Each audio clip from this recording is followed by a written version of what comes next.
por unirse a esta transmisión. Un saludo muy especial a todos y a todas desde diferentes partes del mundo. De hecho, la pregunta que han enviado para este programa viene desde El Salvador. Yatensi Bonilla, ¿cómo está en esta noche?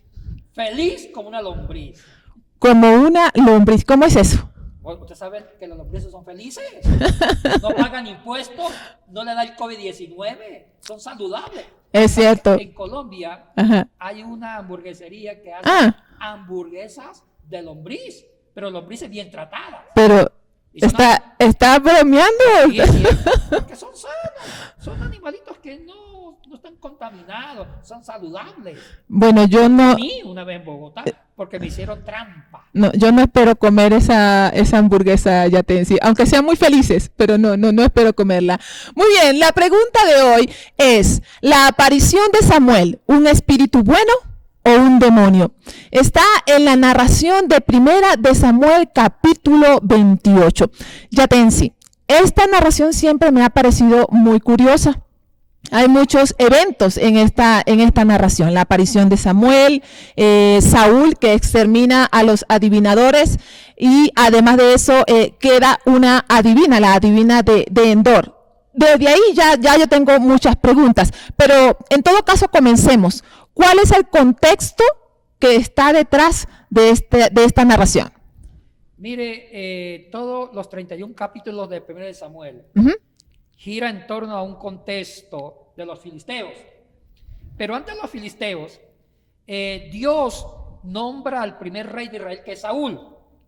Pero Saúl cometió un error, desobedeció a Dios, porque Dios en 1 Samuel capítulo 15 le dio una orden a Saúl que acabara con los amalecitas. ¿Quiénes eran los amalecitas? Eran de la tribu de Amalek, y tenían un rey que se llamaba Agat.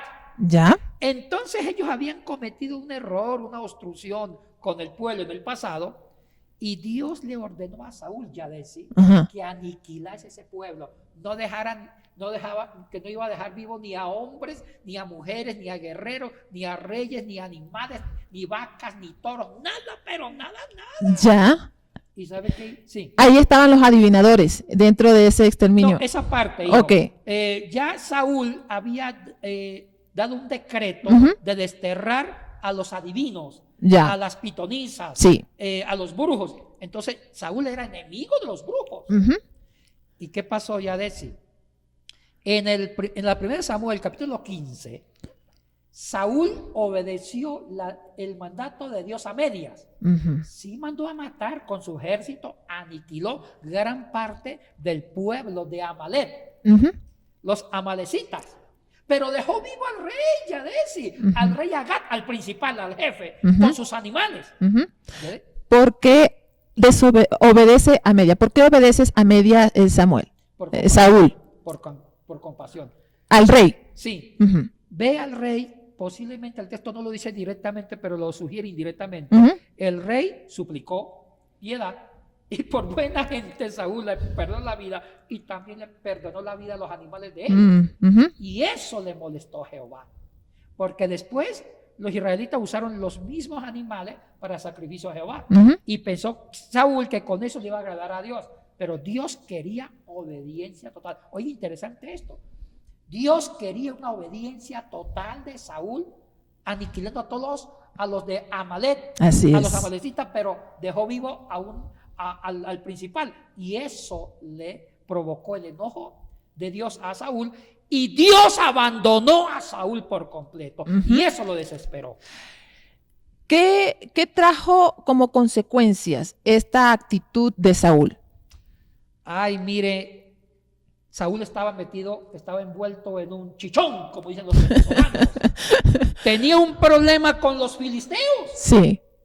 Y Saúl armó un ejército fuerte para destruir y ganar la guerra contra los filisteos. Y cuando ya había convocado el ejército, se va Saúl a echar un ojo, a inspeccionar el campo de batalla, y vio a los filisteos. Parece que eran feos y grandes, que los intimidó. Los filisteos intimidaron a Saúl, y Saúl entró en pánico. Y empezó a llamar a Jehová, a consultar a Jehová, y Jehová no le respondió ni por sueño, ni por visión, no con ella. Entonces, eso lo desesperó a Saúl, y ahí es donde cometió un error: consultar con una adivina que no pudo desterrar, la famosa adivina o pitonisa de Endor. ¿Por qué no la pudo desterrar? Bueno, tal vez, el texto no dice más allá, hija, pero posiblemente se escondió, porque no todo se puede desterrar. Tal vez ella vivió, y sí, vivió en el anonimato en Israel. ¿Por qué él quería consultar a Samuel? ¿Cuál era su objetivo o su angustia? Bueno, como Saúl no encontró respuesta, Yadetsi, con el mismo Jehová y con los otros profetas, ni tampoco tuvo sueños para que Dios se manifestara y le dijera algo sobre los filisteos. Entonces, por desesperación, uy, esto está bueno para una prédica, Yadesi. Seguro. Lo que lleva a la desesperación, Yadesi. Saúl, por la desesperación, hizo algo que él había condenado en el pasado. Se fue donde una bruja, una divina pitonisa, para que hiciera regresar el espíritu de Samuel, para que le consultase a Samuel. Porque cuidado, Saúl admiraba a Samuel. Ya Samuel había muerto. Ya Samuel estaba muerto. Correcto. Y Samuel había sido un gran sacerdote y también manejaba la profecía. Había sido un gran líder religioso. Y dijo Saúl: si Jehová no me contesta, que me conteste Samuel en nombre de Dios. Samuel es un amado por Dios. Entonces que Samuel me diga lo que debo hacer. Y esa fue la desesperación, y por eso pidió ayuda a la bruja de Endor. Ahora, ¿cómo se entiende? Vamos a la pregunta entonces. ¿Cómo se entiende esta aparición de Samuel?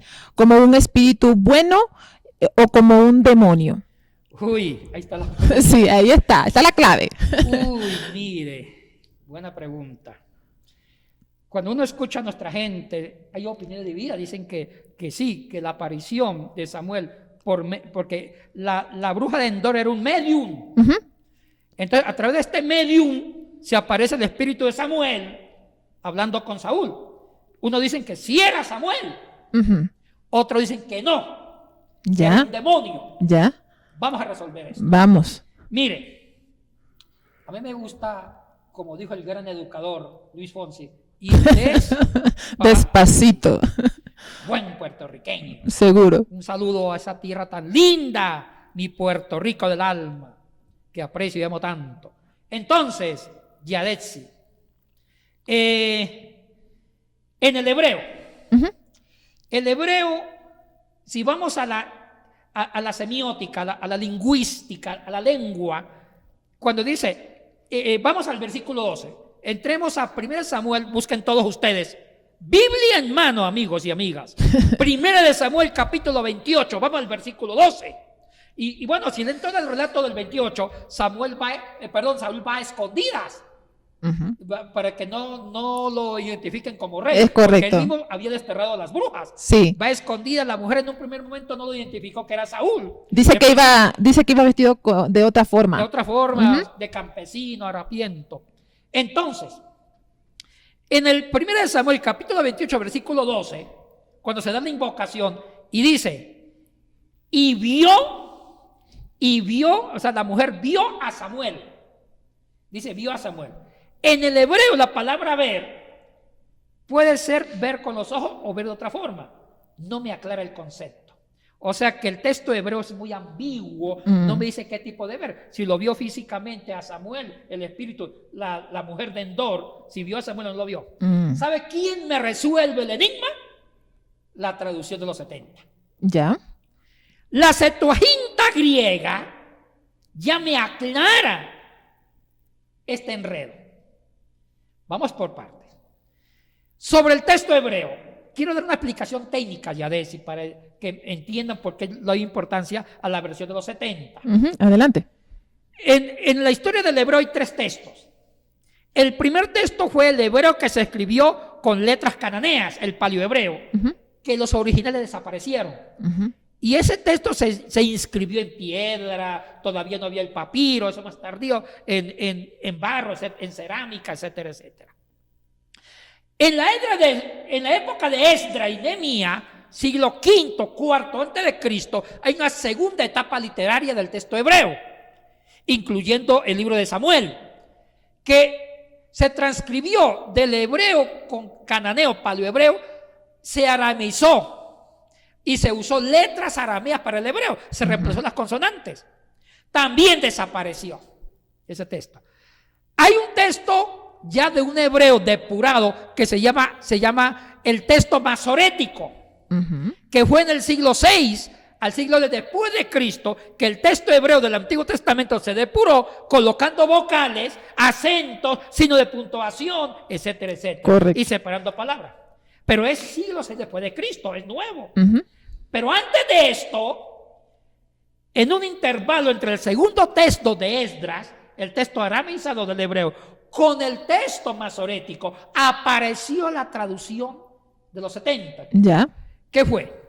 En el año 250 antes de Cristo, el rey sabio de Egipto, Ptolomaico, descendiente griego, que estaba en Alejandría, el rey, el famoso Ptolomeo IV Filadelfo, junto con el bibliotecario de Alejandría, Demetrio, decidieron pedir unas copias de las escrituras hebreas con traductores para traducirlo al griego. 3 siglos antes de Cristo. Y ahí se inició la famosa versión de los 70, que es una leyenda, el tema 70, que eso no lo vamos a hablar acá. Entonces, se inició con la traducción de la Torá. Años posteriormente se tradujo los libros históricos, proféticos como Samuel. Aquí tengo el texto hebreo, masorético, del siglo VI después de Cristo, y aquí tengo la Septuaginta griega, la traducción del hebreo arameo al griego, antes de Cristo, y aquí me resuelve el problema. Si vamos justo a 1 de Samuel, capítulo 28, versículo 12, ¿qué dice el texto griego? Porque está en griego, y dice: y experimentó la mujer a Samuel, tuvo una experiencia sobre Samuel. Claro, si lo traducimos al español, dijo: y vio la mujer de Endor a Samuel, y vio. Aclaremos esto. Aclaremos. En el griego hay 2 formas o 2 tipos de verbos de ver. Ya. El uno es el blepo, que es ver con el sentido del ojo. Pues yo lo estoy viendo. Correcto. Es blepo en el griego, porque estoy usando el sentido de la vista y lo estoy viendo. Sí. Está más blanquita, etcétera, etcétera, lo estoy viendo. Estoy viendo a Andrés. Ha crecido 1 centímetro. Lo estoy viendo. Cuando se quiere hablar de que hay una visión real, en el griego se usa blepo. Pero los sabios griegos no solamente pensaron que el ver con el ojo es la única forma de ver. Se puede ver estando ciego. ¿Ya? ¿Cómo se puede ver estando ciego? Con la experiencia. Un ejemplo: yo cierro los ojos. A usted no la veo con el ojo, pero la puedo olfatear y puedo hablar con usted y puedo conocer sus escritos, sus prédicas. Ya la escuché. Entonces, esa forma de tener una experiencia sujeto-objeto es otra forma de ver. ¿Cuál es el término griego que se usa? Orao. Ya. Orao. Entonces, es importante ver cuál de los 2 verbos usó la Septuaginta griega en 1 de Samuel, capítulo 28, versículo 12. ¿Sabe cuál es? El jorao. Ya. No el blepo. Esto da a entender que la bruja de Endor nunca vio a Samuel. Nunca lo vio. Si eso fuera el sentido, que la bruja de Endor vio a Samuel con su ojo, hubiera usado el blepo. Se usa el jorao. ¿Qué quiere decir? Que posiblemente la bruja había escuchado sobre Samuel, había tenido una experiencia de Samuel, sabía y conoció que fue Samuel. Y es cierto, porque Samuel era muy famoso, todo el mundo conoció a Samuel. Entonces, con esa experiencia que ella tuvo a Samuel, el texto dice: y ella conocía a Samuel. Pero mire, si uno analiza gramaticalmente el versículo 12, es más profundo. Vamos a evitar la gramática. Si alguien me quiere llamar por mi celular a que le explique los enredos gramaticales del griego, lo haré en forma gratis. Solamente que cuando lo vea esa persona me dé un cafecito. Ah, ya, bueno. Un café con pan. Entonces, Si hacemos un análisis gramatical del versículo, Yada, dice que la mujer fingió la voz de Samuel. Ya. Esto se llama, ayúdenme por favor, los ventrílocos. ¿Cómo se dice así? Ventríloco, es ventríloco, recuerdo ya de Sí, ahí. correcto. Cuando en el circo, Andrés me explicó, Andrés creo que trabajaba en eso, él cogió un muñeco, le puso Freddy, nombre Freddy, no sé por qué, lo cogió el muñequito, decía, Freddy, ¿cómo está? Y él mismo imitaba la voz, decía, estoy bien. Ok. O sea, era el mismo Andrés que hablaba fingiendo la voz de Freddy. Es como cuando uno trabaja con títeres, algo así más o menos. Exactamente. Pues eso da a entender la traducción al griego. O sea que como que la mujer tenía una experiencia, sabía quién fue Samuel y fingió la voz de Samuel. Como un ventríloco. Exactamente. O sea que no fue Samuel que habló. Según la versión de los 70, la versión griega. Y para mí eso es importante. Después usted me va a decir por qué usted le da importancia a la Septuaginta. Oiga, tiene una importancia grande. Pero Saúl no se da cuenta que ella entonces finge la voz de Samuel estando allí mismo presente. Bueno, parece que no. Parece que no. Porque el texto no me lo dice. Pero el texto griego es muy claro. No dice que, o sea, es claro en usar el verbo. No dice que ella vio al Espíritu, sino que había experimentado quién era Samuel. Con el verbo jorao. Segundo, toda la composición morfológica de la oración en griego, de entender que ella fingió la voz del Espíritu. Eso está claro en griego, en la Septuaginta griega. Ahora, hay otra cosa que es importante ya de sí. Ella vuelve a repetir lo que Samuel ya había dicho en vida. Ya Samuel, en el capítulo 15 de 1 Samuel, ya en nombre de Jehová le había dicho que Dios te va a abandonar porque desobedeció. O sea que posiblemente ella ya sabía las profecías de Samuel sobre Saúl por desobedecer a Dios. Entonces ella sabía. Y lo único, o sea, ella no dijo nada nuevo. Todo lo que ella había dicho en ese encuentro con Saúl, lo había dicho en vida Samuel. Parece que ella sabía qué le dijo Samuel en vida a Saúl. ¿Sabe qué fue lo único nuevo? Y falló. Cuando dijo, Saúl, le dijo la mujer, en nombre de Samuel, entre comillas, Saúl, usted mañana va a morir. Eso fue lo único nuevo. Y falló. O sea que era falsa profeta esta mujer. Falló porque Saúl no murió el mañana. Posiblemente murió 3 días después. Entonces lo único nuevo que dijo la mujer en nombre de Samuel falló. Porque el versículo 14 dice, él le dijo, ¿cuál es su forma? Le pregunta. Y ella respondió, un hombre anciano viene, cubierto de un manto. Saúl entonces entendió que era Samuel. Y humillando el rostro a tierra, hizo gran reverencia. Esa es viveza criolla, todo el relato. Ella lo conocía, todo el mundo conoció a Samuel, que se vestía con un manto de sacerdote. Simplemente se acordó cómo era Samuel en vida. Lo dijo, así lo estoy viendo, y el otro cayó. Pero, y vuelvo a repetir, la traducción griega, del hebreo al griego, siglo III a.C., es extremadamente revelador. Y aclaró, y aclara.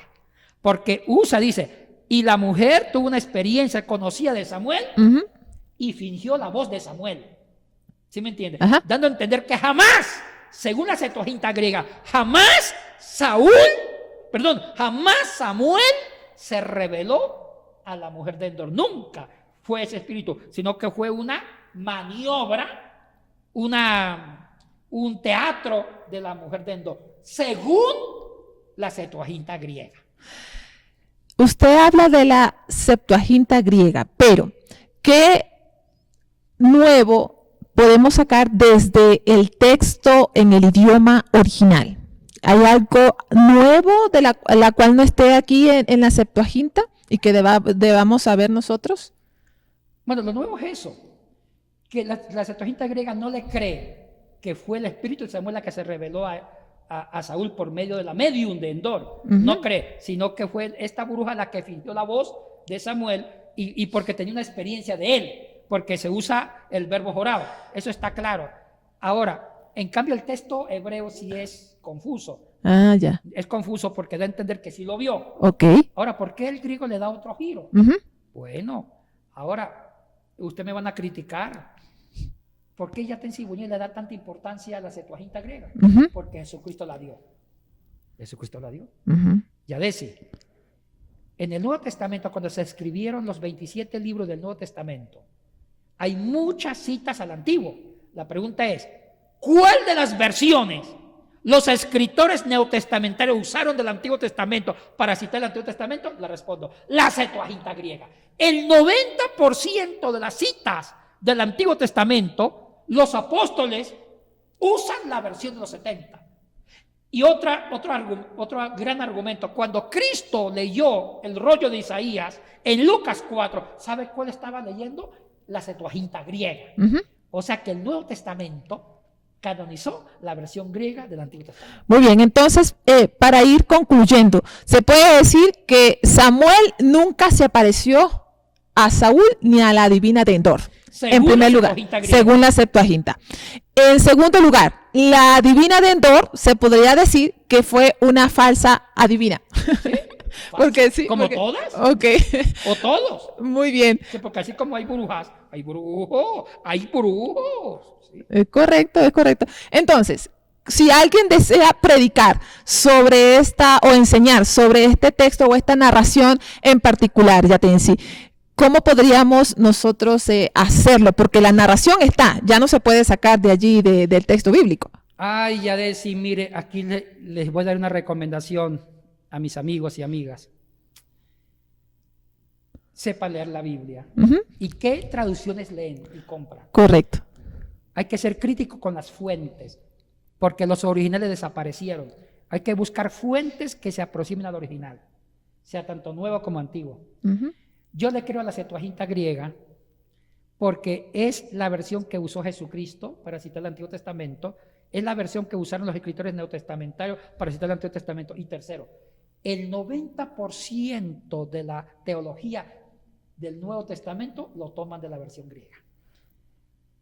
El 90% de las citas del Antiguo Testamento es del griego. Solamente un 10% es de un texto hebreo que desapareció. Por eso le creo y le doy más prioridad a la versión de los 70. Inclusive, el texto arameo, el texto masorético, es posterior al texto de la versión griega del Antiguo Testamento. Y una moraleja, no coman cuento. Jamás pudo esta mujer estar con el espíritu de Samuel, nunca. Muy bien. Por eso que la versión griega aclaró este enredo. Muy bien, muchísimas gracias Yatensi por toda su explicación, por toda su aclaración sobre esta narración. Nosotros queremos terminar este programa informándoles que hay un nuevo curso que está por comenzar sobre el libro de Apocalipsis. La fecha es el 26, 27, 28 y 29 de agosto con el doctor Yatensi Bonilla. Así que va a estar buenazo, no se lo pierda. Usted, por favor, escriba al correo que aparece en pantalla para mayor información. Muy bien, amigos y amigas, entonces hemos llegado al final de nuestro programa el día de hoy. Se despide Yatensi Bonilla. Siempre, muchas bendiciones. Y como dijo un judío, shalom. Bye.